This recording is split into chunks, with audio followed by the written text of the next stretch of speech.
Eureka! Finally. Finally. I've been messing with this for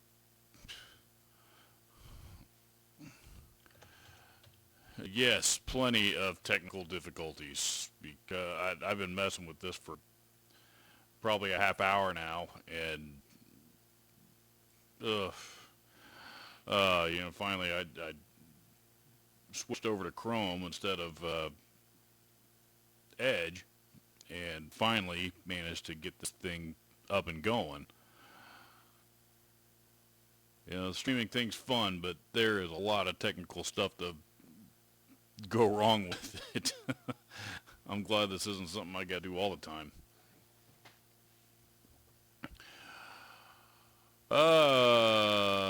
Yep. Anyway, so we are up and running. Finally. Give it a few more minutes, see if anybody else jumps in to join the soiree. Although I would like to know why the chat is not working here in OBS. That would be awfully helpful. It was working the last time I did this, but nothing ever seems to go the way that I plan it to. So, we just deal with it, I guess. Murphy's Law rearing its ugly head. Yes, it is. Oh well, we will deal with it. Merchandise, stream health. Stream health, the green light. It says excellent. It says. Alrighty. Concurrent viewer,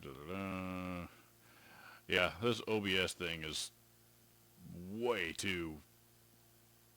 There's a lot going on with the shit, and I just recently, when I did this last week, it was the first time that I had done this. I've been using just regular OBS for, pretty much every time that I've done a live stream, and this past week, I decided I would give OBS Streamlabs another shot. I don't know if it's the same company or if it's, I don't know what it is, but it seemed to be a little bit more intuitive and has some more features involved, even though I can't get a lot of them to work here at the moment. But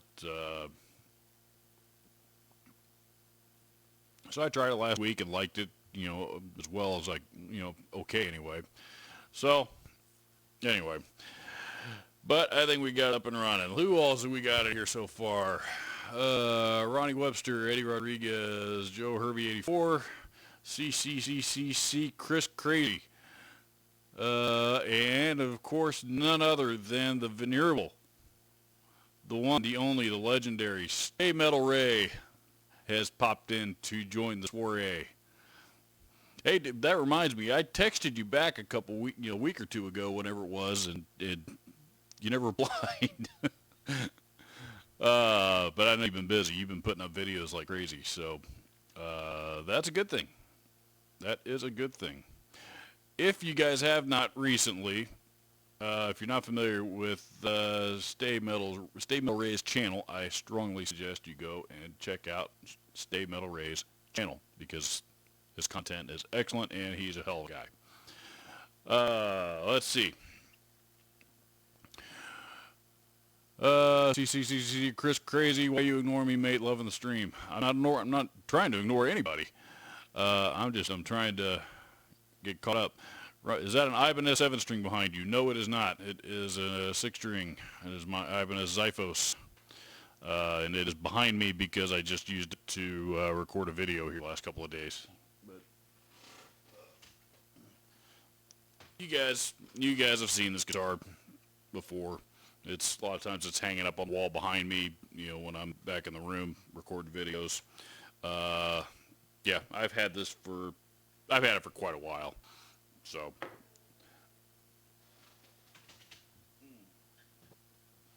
and no, it's not for sale, in case anybody is going to ask, because people try to buy that guitar from me all the time. Let's see. Mr. Tudor 007. GTV Guitar TV is here with us. Conway Hambone says, I did another upgrade to an upgrade I did a couple weeks ago. Added 2 additional pots on an Epiphone SG. Nice. Epiphones have... Quality has come quite a ways here recently, man. They, I've been pretty impressed with the current quality of just about the entire Epiphone line right now. You know, they are doing it right, and you know that if you didn't know, that factory that all those are made over in China, that is actually owned and operated by Gibson, and you know, so that it's not, you know, they don't contract it out to another factory overseas. Stimulator Ray says, "Oops, answering now." You sent me that message, and I replied right back and never heard anything. So I guess it wasn't that important, but whatever. We'll talk about it. Whatever it was.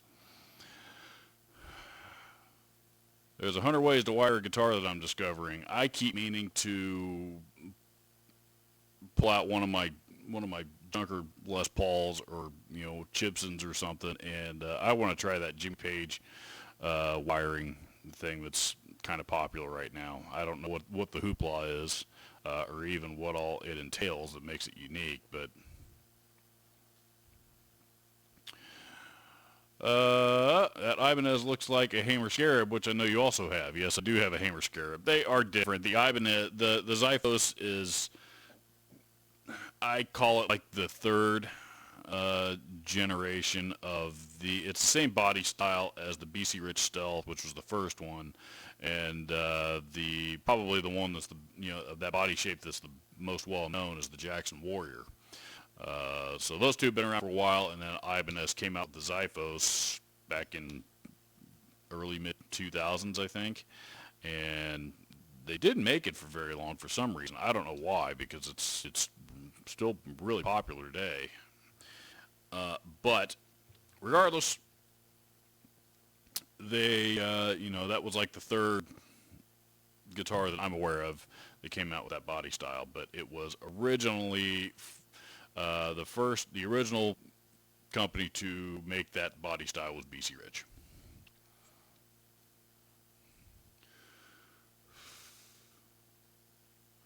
Has anyone ever called you Spuddy? Nope, never in my life. Doesn't sound like something I would put up with for very long.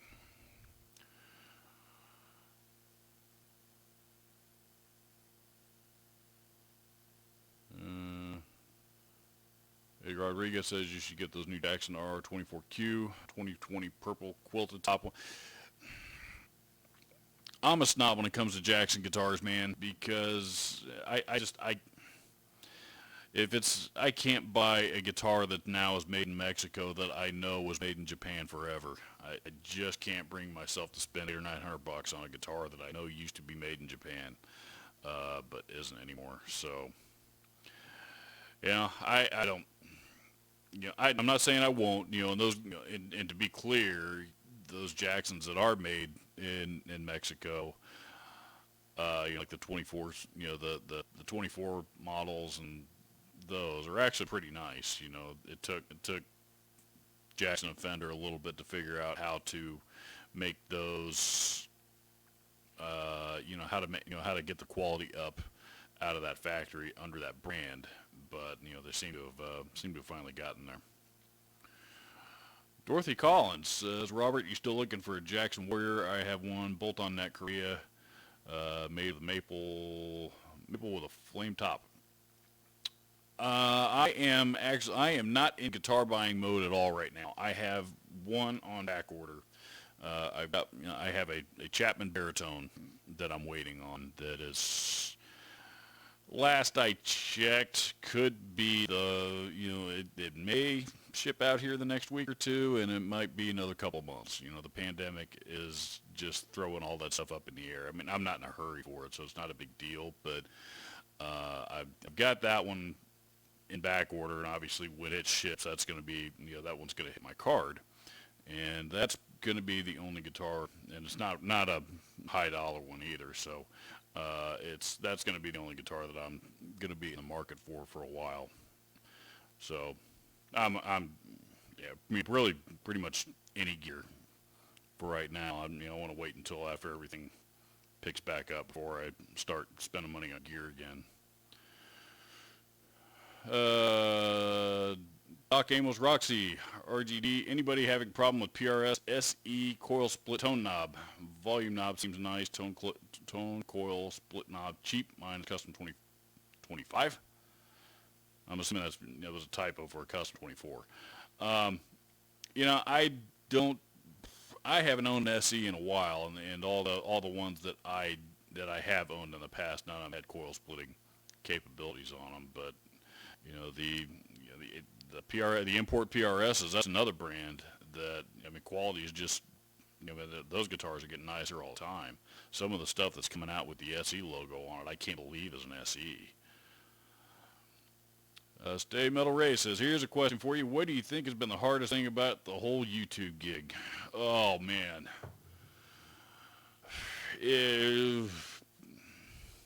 Finding the time, to be honest.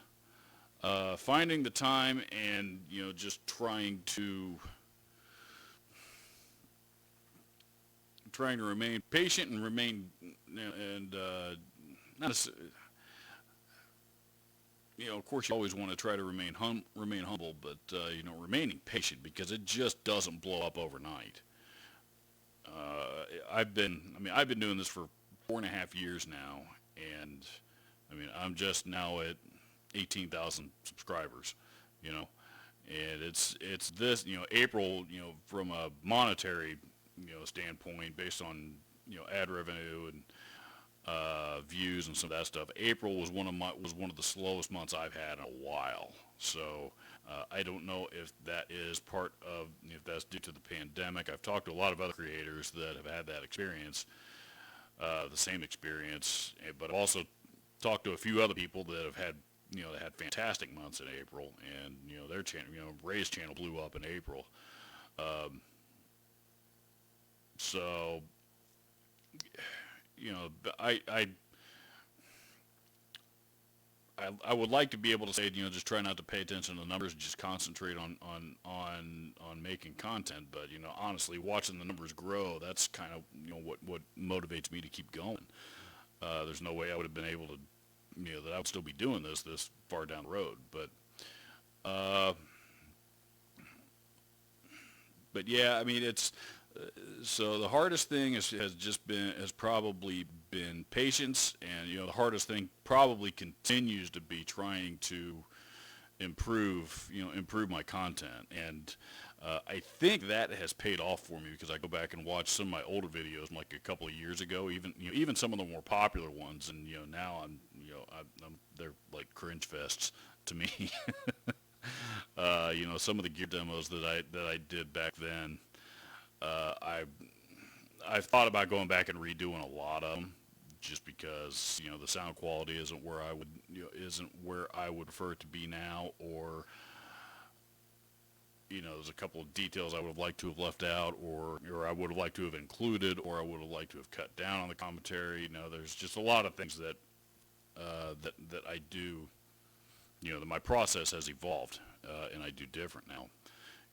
Sitting in front of the camera really is the easy part. The hard part is coming up with the idea, coming up with the topic and the content. Really, the hard part is figuring out how I'm going to deliver it effectively. And sometimes I'm good. Sometimes I do okay with that, and sometimes I don't. And then of course there's the the production part of it, and the editing part of it, and all that stuff. It's sitting down in front of the camera is the easy part. But that's why we do this. I didn't jump in expecting to become an expert right away. I knew it was going to be a steep learning curve, and I didn't have anybody to mentor me along and show me the ropes or teach me anything. I barely knew how to turn on the camera and hit record when I started. So I literally had to learn everything from the ground up.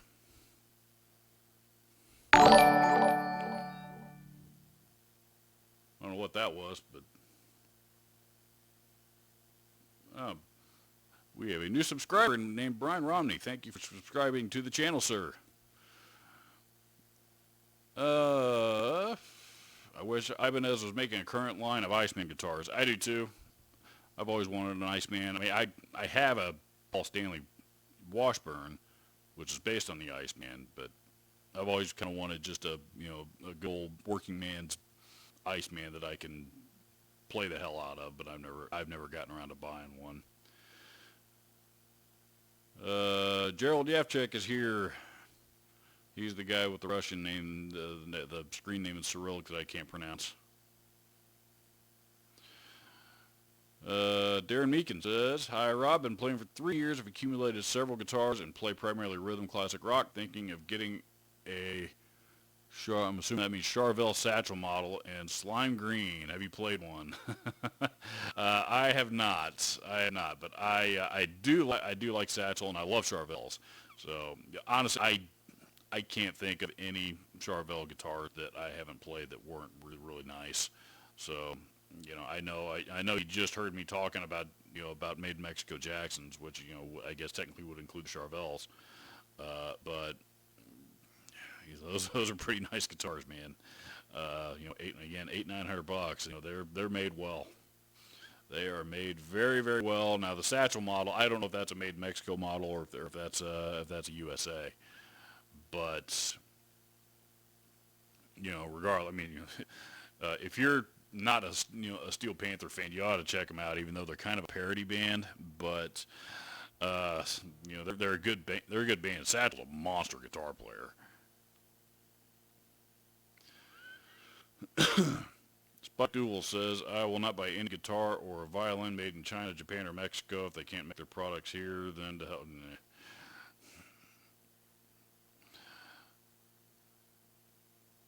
Wednesday Source says, "How many subscribers would make you go full time?" Oh boy, I don't. Nowadays, honestly, I don't know that I would even be able to make that consideration until it's so hard to tell because the number of subscribers are not what determines how much money you're making. But I mean, based on where it's all coming from right now, I would say probably I don't even know that I would even consider going full time on it until I was at least 50,000, maybe. And I may not get there. I don't know. I mean, like I said, that's a long ways off.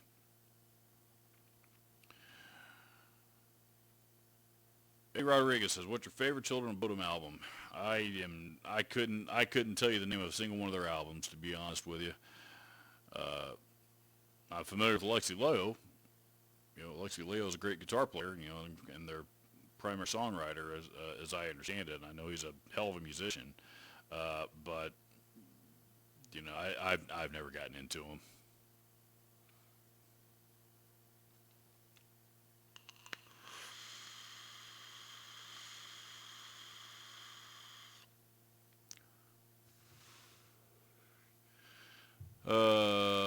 I vape while I live stream, by the way.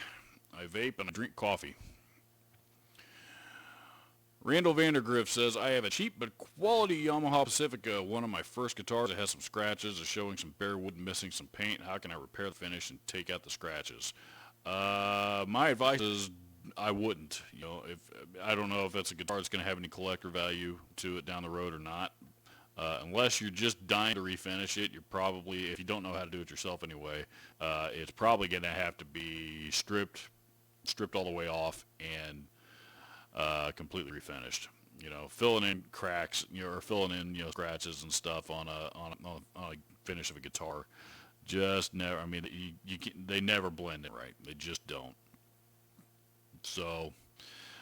If you want them gone, you're probably gonna have to strip it all the way and completely refinish it. I would recommend just leaving it alone, because especially if it's your first guitar, it's just that's part of that guitar's personality. So scratches kind of and dings and stuff like that on my guitars kind of drive me crazy too, because I don't beat them up. Most of mine are generally pretty clean. But there's a few that I have, that I have added that I am responsible for, and you know, yeah, I wish they weren't there, but I'm not losing any sleep over them.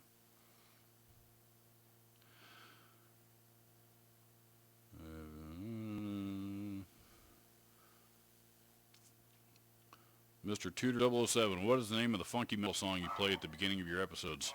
That is a song written and recorded by Tony Ramsey called Test Your Metal. Metal as an Meddle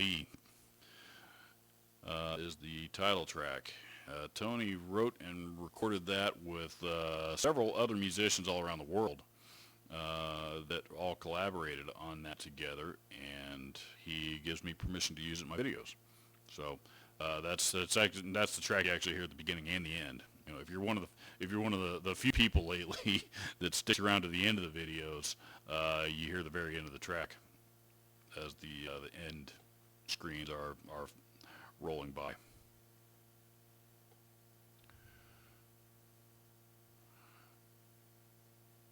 Oh, how the world's changing. Oh, how the world is changing. I fear retail will die, and how many companies can escape rent being closed for 2 to 3 months with no revenue? Ouch.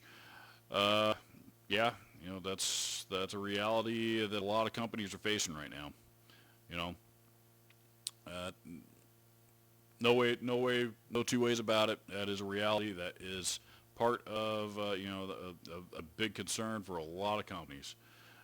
And you know, there's nothing that we can do about it except try to get caught up and, you know, try to support those businesses as best we can once they open back up, if they're able to. So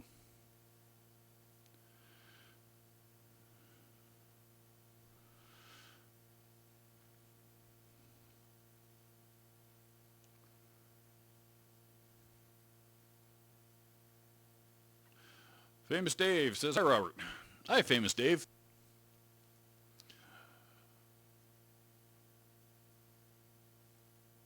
I'm happy to see that we can now search Guitar Center Store's inventory. Yeah, they are not shipping, or I'm sorry, you know, they're not open to the public, but I think they are now doing curbside pickup, and they've got a couple of people, you know, managers in there that are, you know, helping to fulfill online orders and shipping stuff out. But they're like everybody else, they're really overwhelmed at the moment, so they're a few days behind. Christopher Morrow says, hey Robert, are you an Orange fan? Got a Dark Mini on the way next week. Yeah, I like Orange amps. I mean, they're really dark sounding. One of the heaviest sounding amps I have ever heard is the Orange Thunderverb, and I've always wanted one. So ever since the first time I got to play through one, always wanted one. You know, unfortunately they don't make that model anymore, but and they're expensive on the used market. But yeah, I like Orange. I like Orange amps. You know, I like some better than others, of course. You know, I've heard so many Tiny Terrors in my life now that, you know, if I never heard another one, I'd be okay. That's one of those amps I'm just sick of. Mitch Trubisky, the Bears just declined his option. Looks like the Bears are going after a new quarterback. But yeah, you know, Orange, I like some better than others. I really like one of the best ones I ever heard was an OR100. All the Rockerver amps, of course, are awesome.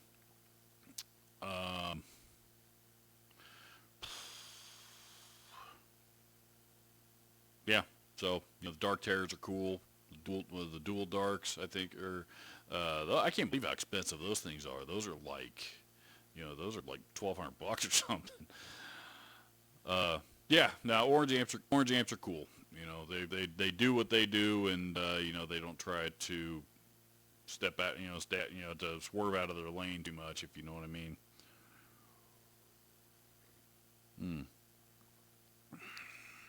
Any speed building exercises you could recommend? I am probably the last person to,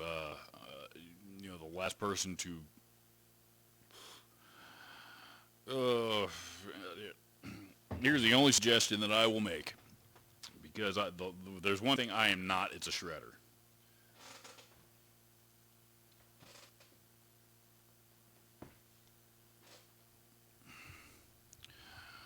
One thing I am not is a shredder, but I was always a big James Hetfield fan, and James Hetfield is an excellent tremolo picking. If you don't know what tremolo picking is, that's the,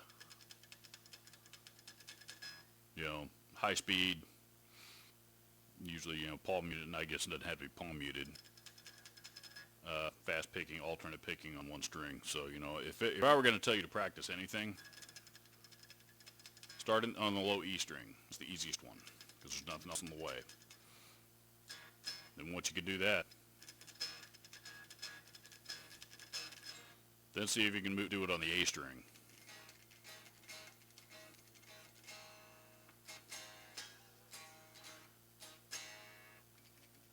Because the A string is going to be a little bit more difficult, because you're going to find yourself, at least I found myself when I was trying to learn how to do it, I found myself constantly accidentally hitting the E string when I didn't mean to.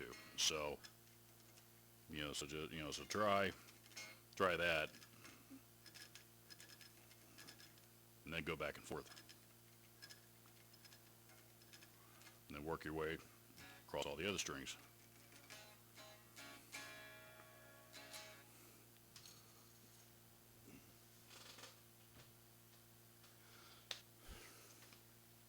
So that's probably that may be about the only speed building exercise that I can suggest. I am not a shredder guitar player at all.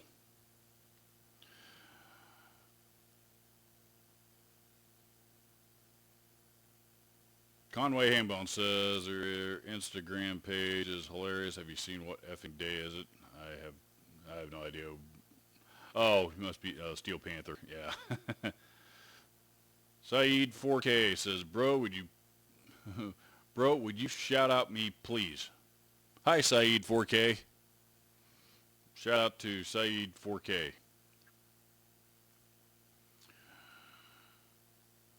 Let's see if I can pronounce this name right. Scott Guttormson? Guttormson? Guttormson. That M in there makes that a difficult name for me to pronounce. Do you have much experience with Gibson mini humbuckers? I put one into a Telecaster 15 years ago. I've noticed pros and cons as I played more gigs since then.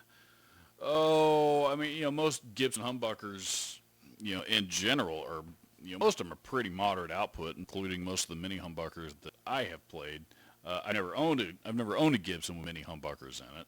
I've always preferred full-size ones, but I get, when it comes to overall tone, I don't know that there's too much difference between the mini humbuckers and some of their other models, like the Gibson 50s. I mean, they sound better burst buckers, and I hate burst buckers.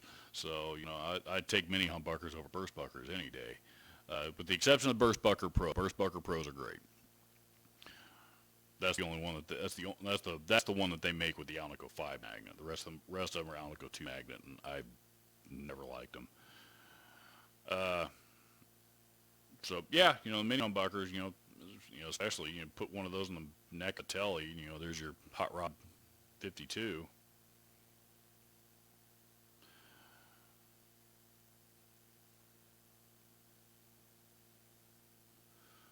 Famous Dave says, I want to learn how to alternate pick better, but I'm not like a shred player. I'm more of a Fish, Grateful Dead type stoner player. Those players typically don't do a whole lot of the tremolo picking. You got those, they're more ambient, full chord, type of playing styles. But maybe practice that exercise and see if that gets you on your way.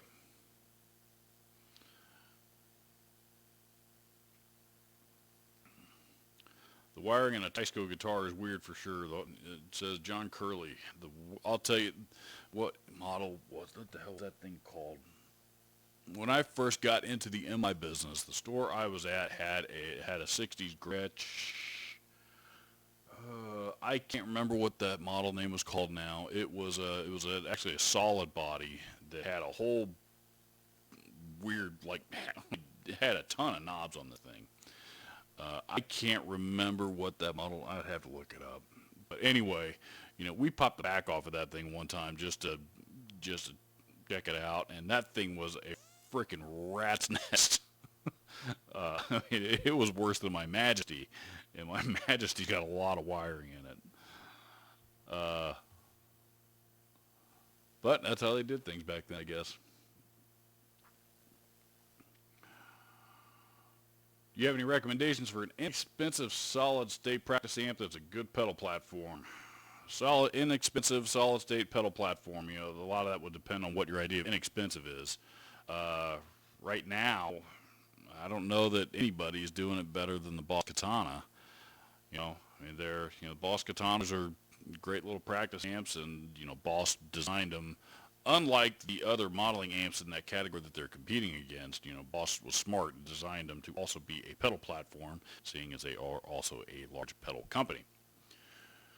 So, I would, the Boss Katana, that's probably where I would start.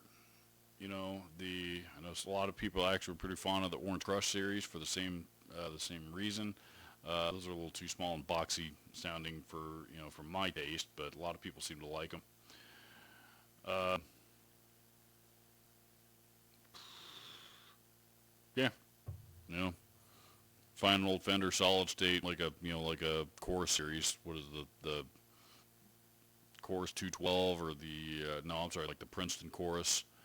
They made a series of solid state amps that were like, they were like solid state versions of some of their more well-known tube amps, and they added chorus to all of them. Back in like the early mid 2000s, or maybe even they were from the 90s. I can't remember. I think they were from the 90s actually. Those are good little pedal platforms. You can find those cheap. Mm.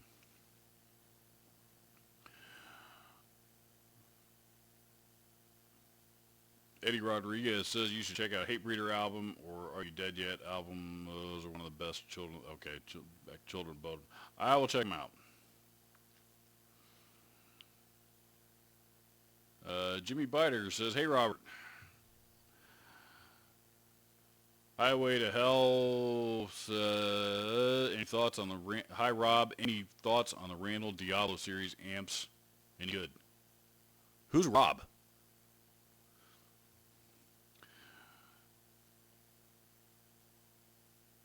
Leonard Zabinski says, "Hi Robert, do you own any Schecters? They have to be the highest quality guitars for the price." I would have a tough time arguing with that. Yes, I own two of them. I have a CR6 that I actually unboxed on my channel unboxed and did a separate demo video of about 6 months ago now. I think that's about right. CR6, which is a killer guitar, especially for $700. And I also have a Schecter SLS C1 Blackjack. That one was probably my primary, the guitar that I used in most of my videos for a long time, and I used it because it was, for the most part, I generally try to demo gear with, other gear that, most people can afford.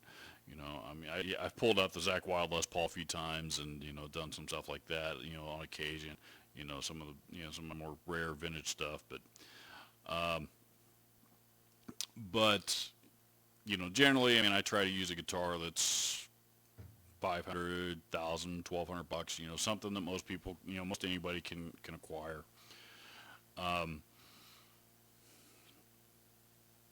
So, and that Schecter was right, that Blackjack was right in there. It was, because it was 800 or 900 bucks new. I don't think they're making that model anymore, but, it was 800 or 900 bucks new, and dual humbuckers, coil splits on both of them, Floyd Rose, and that one has one of the best playing necks that I own. I really, really like the way that guitar plays. So, but yeah, no, I agree. Schecters are, if you're looking for a good bang for your buck, not necessarily bang for your buck. Just overall, value and build quality for the price that you get. Schecters are really, really tough to beat, particularly in the $500 to $1,200, $1,300 price range.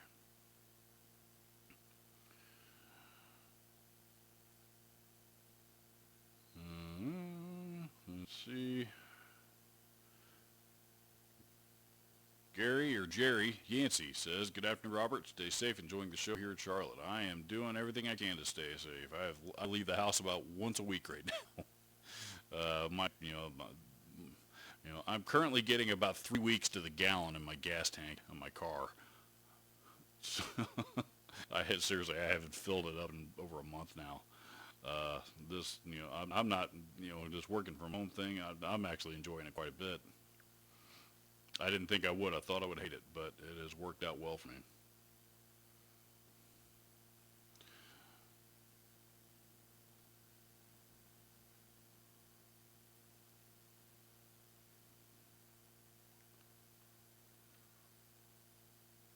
Hmm.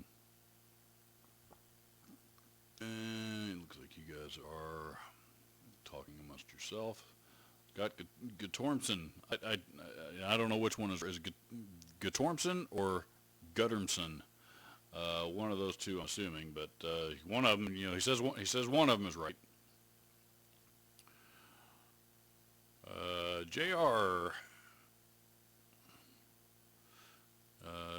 Players like Garcia and Trey don't play chords much at all. Bass handles melody, and they can play way. Honestly, I'm not. I don't get into that kind of music at all, to be honest.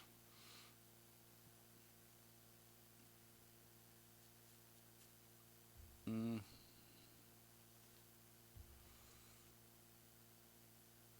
Ronnie Webster says range is below 300. I've been looking at katanas. It seems like they're pretty good even without pedals.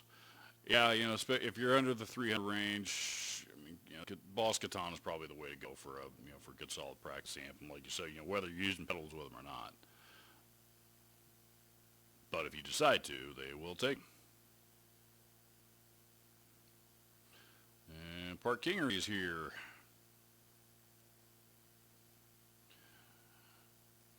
Christopher Morrow says, thanks for answering my questions. Do you tinker? Ever thought of building a do-it-yourself kit as an episode? I would rather have my teeth drilled than do a build your own guitar kit episode, or build my own guitar kit. Period.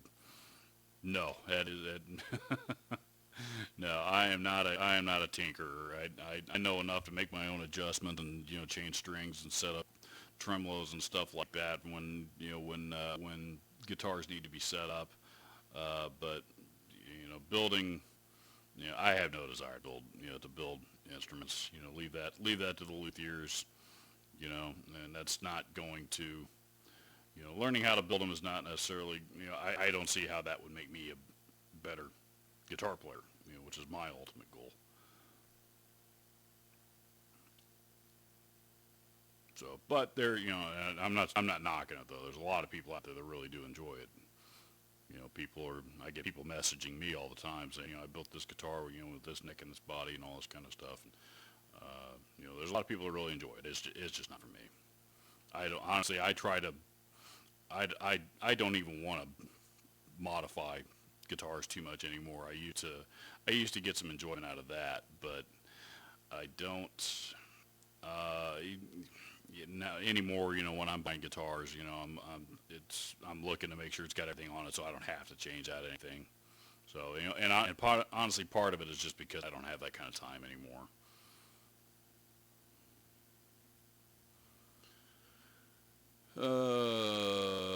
Paul Konarski is here. Says, hello, Robert. Good to see you. Question, do you have any experience with the Behringer Euphoria interfaces? How do they stack up to real brand Scarlett or UA? Thanks. The Behringer stuff is not going to hold a candle to the UA stuff. It's just, those are two totally different categories. The UA, the Universal Audio studio gear interfaces and, the satellites, all that stuff is really, really, it's not top notch. It's not, Avid money, but it's, there's a lot of professional studios that's what they're using. The Behringer Euphoria stuff, I know a few people that have used them. They're, for the price, maybe for the larger size interfaces that got more inputs on it, you're going to save a little bit money over the, like the Scarlett 18i20, like is what I use. I've not used any of the Behringer Euphoria interfaces. However, I do know that Behringer actually make really, really good preamps and like their mixers and stuff, and I think that's also what they use in their interfaces. So, you know, for the money, you know, as inexpensive as they are, it can't hurt to try them out anyway and see and see what you think, see if it works for you, because they're very well made. Robert, do you enjoy any death metal or other extreme metal? Death metal, not really. You know, yeah, not really. To be honest, I mean, probably the closest I get is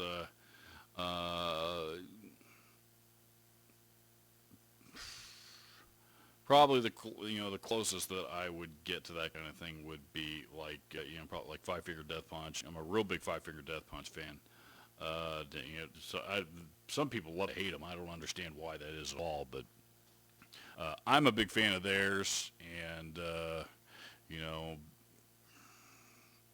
stuff in that neighborhood. I mean, I like thrash metal is what I like. You know, that's probably my favorite genre of subgenre of metal. You know, being such a huge Metallica fan.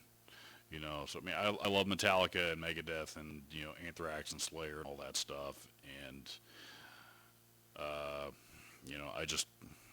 that's just what I gravitate towards. You know, the some of the more extreme stuff, it just most of it's just never grabbed me. I mean, I can't think of a single band in that era that's that I just love to death. Not that I have anything against any of them, it's just not my thing. So, but I mean, I'm a child of the '80s, and I know even though death metal was kind of had an underground following back then, I never got into it.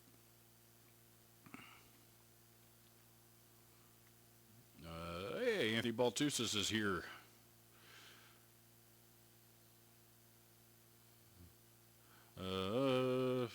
Leonard Sabinsky, that's the third time I've seen that Schecter question from you. Ragnar666 says, TD, okay. Christian Kushmek says, hey Robert. Ragnar666, King Diamond. Okay, I think you're just talking amongst yourselves there. Park Kingery is suggesting the new Spark amp, bias, what is Positive Grid, just came out with that new little combo called the Spark amp, but he's right, they are difficult to get a hold of right now. Again, not something that was right up my alley, but I know that's a lot of people have been popular. I guess Glenn Fricker even did a video on it recently where he didn't throw it off a roof. So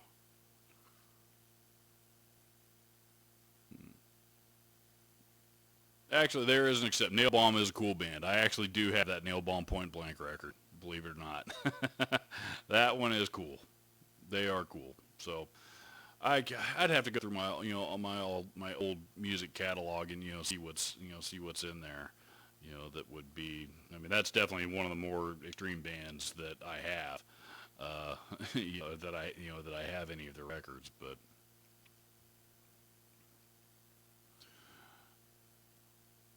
Christopher Morrow says, I'll build one for you. How about that? Deal. As long as I don't have to do it. Christian Kushmick says, how do you feel about Warmoth parts or builds? The Warmoth, their necks are killer, man. I mean, they are known for having some of the best fretwork in the business. There's a reason why a lot of people like to why they go to Warmoth for replacement necks, and replace, people that do Warmoth builds. I mean, those guitars are always really, really nice guitars when they're done. The problem is they're built for one person, and if they ever go up for sale, they're usually built for the person that's trying to sell them. There's probably your build. It's a labor of love. It's not a labor of money at all. I mean, if you build one, you think and you're concerned about getting part of your investment back down the road, you're going to be really disappointed because they do not hold their value. But as far as the quality of the guitars themselves, Warmoth parts are, there's good as anything else out there. Probably better than just about anything else out there, really.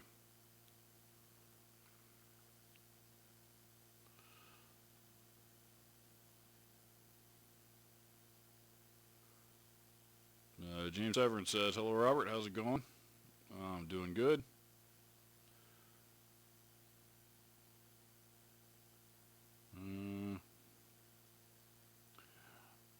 Black XLC says, if you like thrash, you would listen to Havoc. I have not, actually.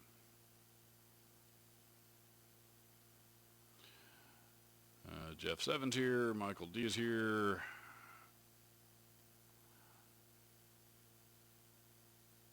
Park says his pre-order Spark hasn't arrived. I had a feeling it was going to be a while, dude.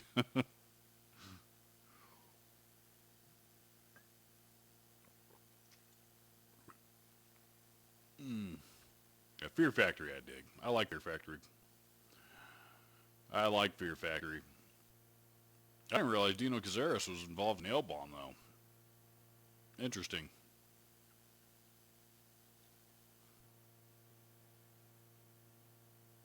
My Mormon Strat is amazing. Alrighty, so.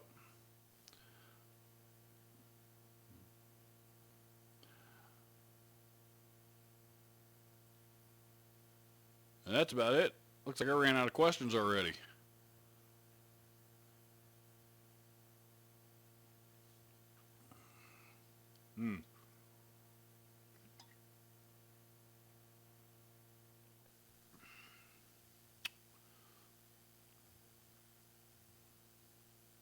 Let's see here.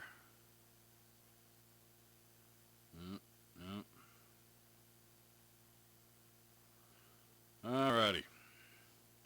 Well, I'll tell you what.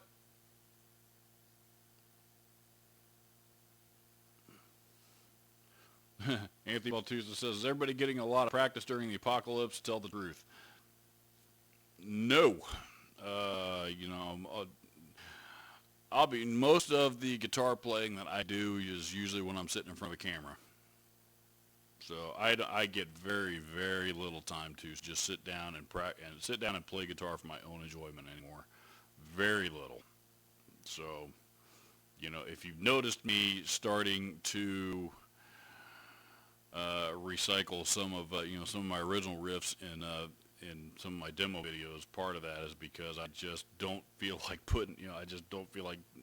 taking the time to come up with something new. In the last few times that I have done that, I haven't been all that pleased with what the final outcome of it has turned out to be. I've never enjoyed songwriting at all. But so yeah, no, I haven't gotten a lot of guitar practice myself, but I have been able to get a fair amount of video production accomplished. And I've edited and uploaded 2 videos today so far. I have 1 more to edit and upload, and then I will be done for the week and caught up for. I will be a full week ahead of where I normally am, which will give me a full week to finally sit down and complete the videos that I have been working on for months now for this thing right here. I'm not going to tell you guys what it is, but it's a pedal, a couple of demos for a pedal that I've been working on for a while, and it's pretty involved. And they're very, very difficult to shoot, very difficult videos to create. So I have been not working on them for a while, and I decided to put forth some effort to get caught up and everything else so that I could have some time to concentrate on nothing but that, so I can get it done and move on.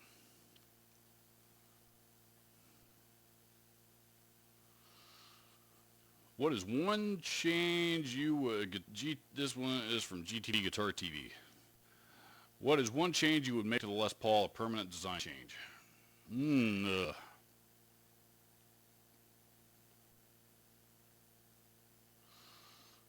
I can think of 2.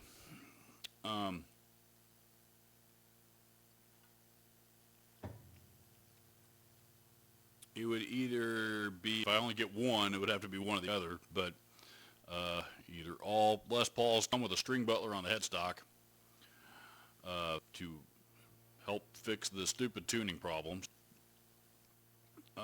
or the other would be higher, full, higher fret access on the neck. They get the cutaway is always just a little bit too far forward, and so I mean, you got to stretch a little bit to get, like you kind of like do one of these if you need to get to the 22nd fret. I mean, I've been doing it long enough, I'm used to it now, but I don't. There's not too many things that I play that I got to get all the way up to 22 anyway. But if if I were going to change that, I would figure out a way to get easier access to the high frets. So beyond that, Les Paul is, provided it's built right. Not too much I would that I would mess with. And even if Gibson did start messing with those things, the purists would lose their mind, and they'd hear about it from those people. So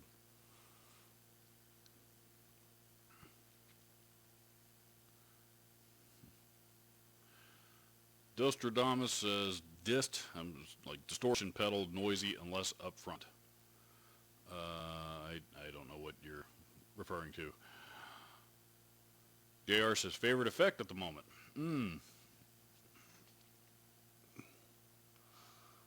Like type, like effect type, or favorite pedal. I am, I've got a couple of things rolling around the back of my brain that I want to record that require a good reverb pedal, and I actually don't have a reverb pedal that I really like. So the last one that I did the last one I played that I really liked was the Digitech Polara that Park Kingery let me borrow, but that one didn't belong to me and I had to send it back. Pardon me.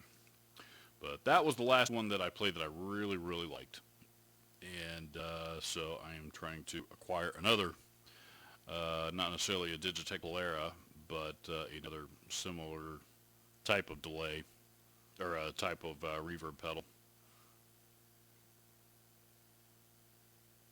Other than that, of course, I never get tired of delays. I love delay pedals.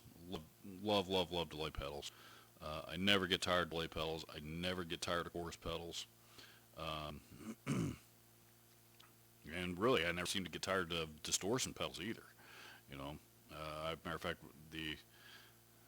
I just got done making a video on distortion pedals that I think you guys will see this week. I can't remember when I think I moved that one up. So I think you guys will get to see that one here later this week. Yeah, as far as which ones of those, delay, I really like Boss DD200. I really like that pedal. Of course, Boss I've always thought it made better delays than anybody. The DD7 was my favorite delay for years, until I got the DD200. Distortion pedals, ooh, man, I don't know. God, I've got so many of them, and it is real hard to pick just one. It's still probably, if I had to pick just one, I'd probably still say the Amp-Tweaker Type Metal Pro. But the Peppers Pedal Satanist is killer. Thank you to Ola England for demoing that pedal, because that was a big boost to my video, at least for a little bit. And Boss Wazacraft Metal Zone is still one of the best metal distortions I've heard in a long time. And I dug out the Bayang Metal N King the other day. I forgot how cool of a pedal that one is.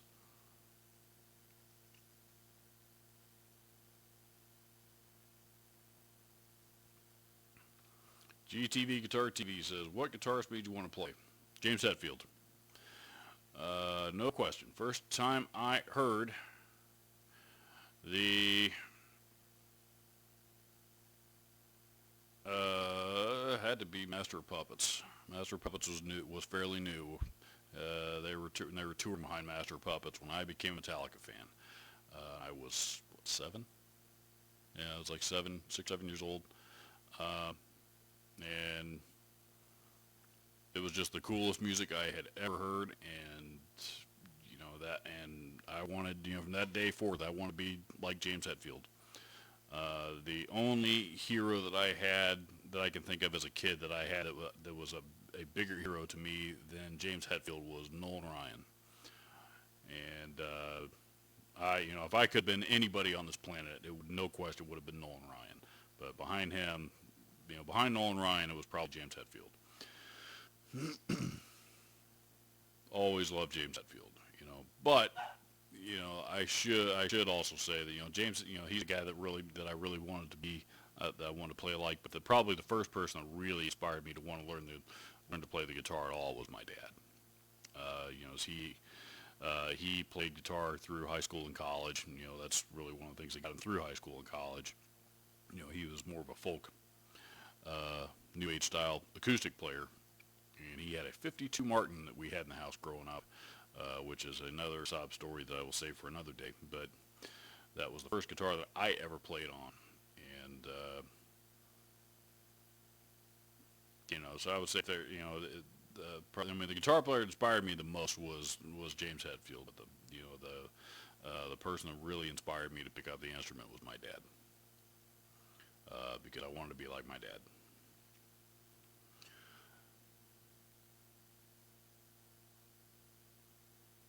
Joel Aiken says, "Do you want to try my Strymon Flint reverb?" No, thank you. Joel's a friend of mine, but I can't get on the Strymon. I don't know.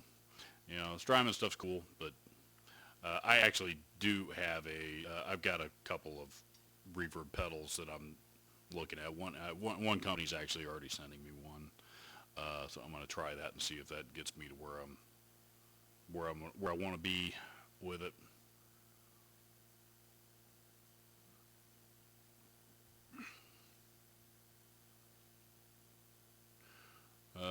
Stefan Wust, W-U-S-T. I don't know if I'm pronouncing that right or not. The U has 2 dots over it, so and the Stefan has an F in the middle of it, which makes me think he is Eastern European of some kind, or somewhere. Park Kingery, Blackstar is a tube-driven reverb that has a lot of the same features as the Polara. I came really close to buying that instead.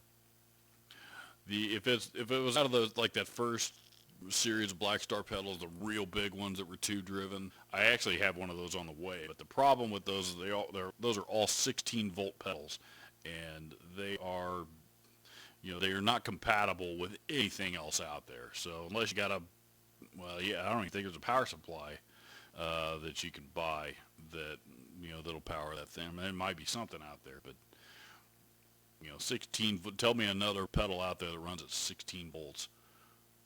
So I have one out of that series that I just bought here over the weekend on the way, but just because I wanted to try it, and I had a rewards certificate that I was trying to use up.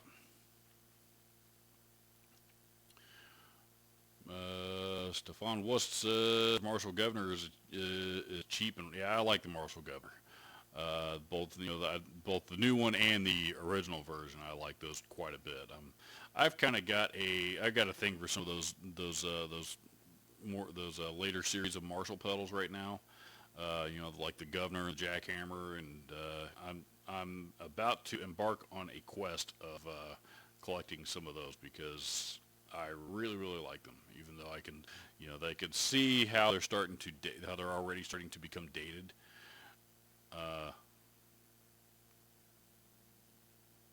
Just other things that are being made right now. Some of the features those Marshall pedals don't have, but I always liked them. I thought they were pretty well made, and most of them actually pretty unique sounding. Black XLC says, speaking of pedals, PCP, as in Parks Custom Pedals, Soul Stealer is one of my favorites. There you go, Park. Yeah, that's a Soul Stealer's cool. It's a HM2 clone. What that is. In fact, that one I just used that. I just used my Soul Stealer in a video here recently that you guys haven't seen yet. But thoughts on the Marshall Valve State series? They're not for me. I don't care for them. I don't care for them at all. You know, I love Marshalls, but I do not like the Valve States, man. They're too top end, fizzy, you know, sounding. I mean, about the only guy that, you know, the only professional, only like well-known guitar player that I know of that ever used them. I guess there's two. There was, you know, Chuck Schuldiner, Death, used a Valve State, and the dude from Prong. I think when they were, you know, like when they recorded some of their more popular albums in the '90s, those were recorded on a Valve State, and I've never thought either, you know, any of those people had the greatest guitar tone in the world either. So, I don't care. Yeah, they're not for me. They're not for me. Topher Taylor says, just watched your distortion pedal video last week. I have no idea which one you're talking about. I've done a lot of videos on distortion pedals. What guitarist do you admire that plays a genre of music that you don't like? Ooh.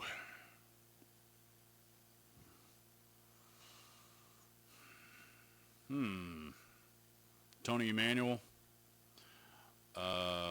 That's actually, you'd be surprised. That's probably a longer list than you might think it is. Tony Emanuel, Brad Paisley.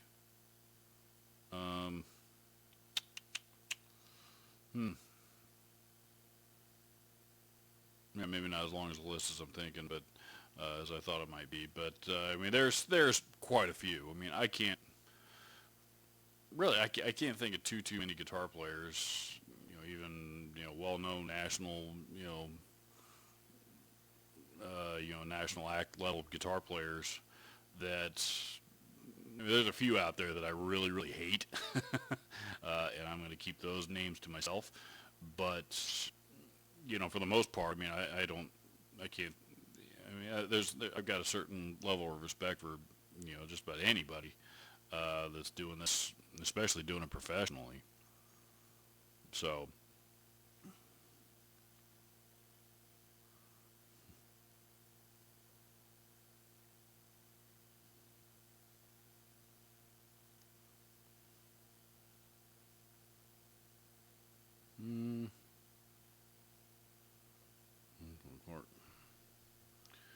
and there we have it.